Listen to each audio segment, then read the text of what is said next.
আর নামাজটাকে তাড়াহুড়া করবেন না, কাইন্ডলি আল্লাহর ওয়াস্তে তাড়াহুড়া করবেন।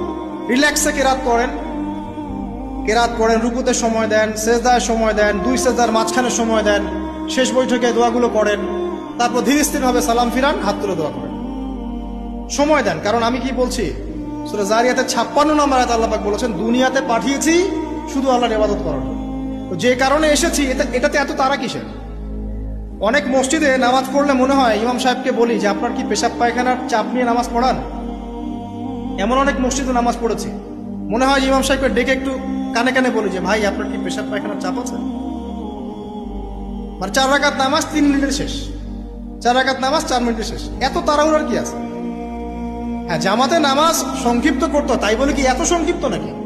রুকু করার টাইম পাওয়া যায় না, সেজদা করার টাইম পাওয়া যায় না?